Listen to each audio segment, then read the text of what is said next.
ನಮಸ್ಕಾರ ಕರ್ನಾಟಕ, ನಾನು ನಿಮ್ಮ ಸತೀಶ್ ಕನ್ನಡಿಗ. ಗುರು, ಇವತ್ತು ನಾನು ಬೆಳಿಗ್ಗೆನೆ ಬೆಂಗಳೂರು ಹೋಗ್ತಾ ಇದ್ದೆ. ಸೊ ಇಲ್ಲಿ ನಿಯರ್ ನೆಲಮಂಗಲ ಹತ್ತತ್ರ ಕಂಪ್ಲೀಟ್ ಆಗಿ ತುಂಬಾ ಟ್ರಾಫಿಕ್ ಆಗಿತ್ತು. ಏನಾಗಿದೆಯಪ್ಪ ಅಂತ ನೋಡಿದ್ರೆ ಗುರು, ಭಯಂಕರ ಅಪಘಾತ ಆಗ್ಬಿಟ್ಟಿತ್ತು.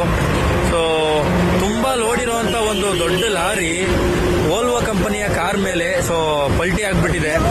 ಸೊ ಕಾರ್ ಯಾವ ತರ ಆಗಿದೆ ಅಂದ್ರೆ, ನಾನು ಫಸ್ಟ್ ನೋಡಿ ಯಾವುದೋ ನಾರ್ಮಲ್ ಸುಜುಕಿನೋ ಹ್ಯುಂಡೈಯೋ ಯಾವುದೋ ಇರಬೇಕು ಅಂದ್ಕೊಂಡೆ. ಹತ್ರಕ್ಕೆ ಹೋಗಿ ನೋಡ್ತೀನಿ ಇವರು ವೋಲ್ವೋ ಕಾರ್ ಈ ತರ ಆಗಿದೆ ಅಂತಂದ್ರೆ ಒಳಗಿರೋರ್ಗೆ ಏನಾಗಿರುತ್ತೋ ನನಗಂತೂ ಗೊತ್ತಿಲ್ಲ. ನಾನು ಕೇಳ್ಕೊಳ್ಳೋದಿಷ್ಟೇ, ನಿಮ್ಗೇನಾದ್ರೂ ಗೊತ್ತಿದ್ರೆ ಕಮೆಂಟ್ ಮಾಡಿ. ನನ್ನ ಪ್ರಕಾರ ಡ್ರೈವರ್ ಒಬ್ರು ಇರ್ಬೋದು ಅಂತ ಅನ್ಕೊಂಡಿದೀನಿ. ಇಲ್ಲ ಅಂತಂದ್ರೆ ಒಳಗಿರೋರ್ಗೆ ಏನು ಆಗಿರ್ಬಾರ್ದು ಅಂತ ನಾನು ದೇವ್ರ ಹತ್ರ ಕೇಳ್ಕೊಂತೀನಿ. ನಿಮ್ಗೇನಾದ್ರು ದಯವಿಟ್ಟು ಲಾರಿ ಡ್ರೈವರ್ಗಳು ಮತ್ತೆ ಯಾರೇ ಆಗಲಿ, ನೀವು ಗಾಡಿಲಿ ರೋಡಲ್ಲಿ ಹೋಗ್ಬೇಕಾದ್ರೆ ದಯವಿಟ್ಟು ಹುಷಾರಾಗಿ ಓಡಾಡಿ ಅಂತ ಹೇಳೋದಕ್ಕೆ ಇಷ್ಟಪಡ್ತೀನಿ. ಸೊ ಟ್ರಾವೆಲಿಂಗ್ ಮಾಡಬೇಕಾದ್ರೆ ಸೇಫ್ ಆಗಿ ರೈಡ್ ಮಾಡಿ. ಭಯಂಕರ ಆಕ್ಸಿಡೆಂಟು ನಮ್ಮ ದಾವಸಪೇಟೆ ಹತ್ತತ್ರ. ಸೊ ಕೊನೆಗಂತೂ ಕಾರ್ ಮೇಲಿರೋ ಲಾರಿ ನಿತ್ತಕ್ಕಾಗಲೇ ಇಲ್ಲ.